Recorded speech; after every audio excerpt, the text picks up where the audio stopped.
Hey, 7th and 8th graders, it's Rodney again. Hey, I wanted to bring you another devotional today, just something quick, and I hope you have time to check it out. We miss you a ton. We've been able to see some of you at some of the clubs that we've been running through this past June and our caravanning, and that's been awesome. Just to let you know, we also have some more clubs that will be able to be registered for soon for July. So make sure you pay attention and sign up, as spots are limited for that.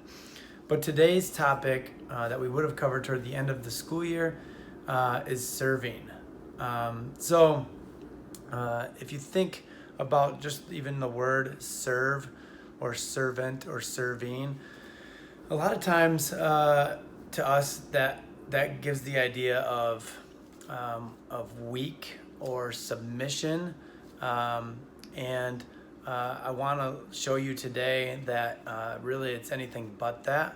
That it's kind of the opposite of that. So if we think of leadership, a lot of times somebody that leads, you wouldn't think of them as someone that serves, but in fact, you really can't be a true leader without also being a servant or serving others. So when Jesus came, he flipped the script, right? So that's where we get this idea of people thought when Jesus came that he was going to be this conquering hero.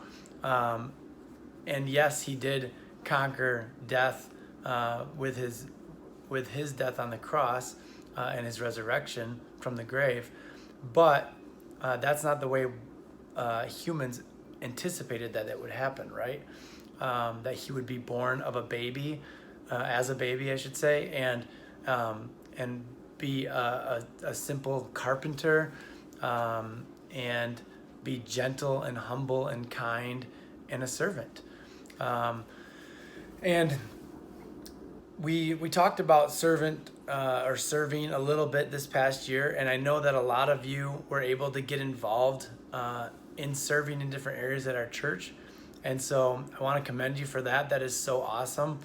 We had some of you serving in our children's ministry.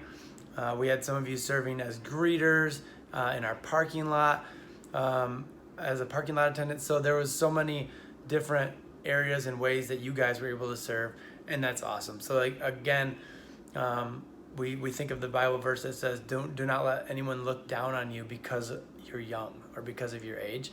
And so you guys have done an awesome job of serving, of getting involved and being able to serve here in the church. So again, Jesus' disciples, even they didn't have a clue what it meant to be a servant. There's a spot in the book of Mark, chapter 9. I'm going to read you a few verses here. It says, they came to Capernaum. So this was his disciples, Jesus' disciples. They were walking with Jesus. It says they came to Capernaum. When he was in the house, that's Jesus they're talking about. When he was in the house, he asked them, what were you arguing about on the road?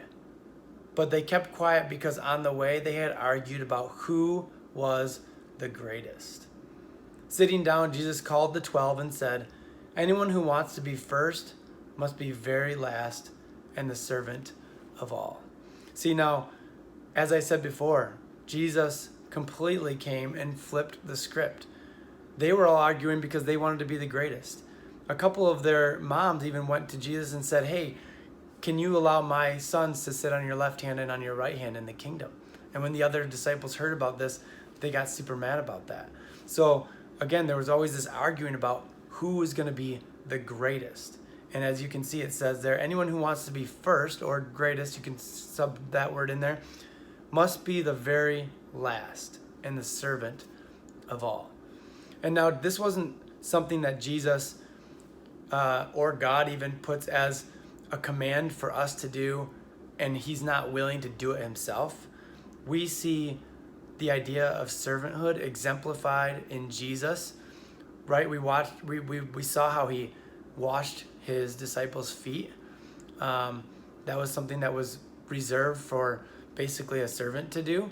And so when we saw Jesus do that, he was putting that serving into action and showing that no one is above serving others. Even the Son of Man is not above serving others. And so I've got another verse I want to share with you, also from the book of Mark, one chapter later, in chapter 10, verse 45. It says, "For even the Son of Man did not come to be served, but to serve and to give his life as a ransom for many." So again, Jesus didn't just tell us to serve others and to be servants to others, right? He exemplified it. He lived it out. He was an example for us to follow, as he always has been and always will be.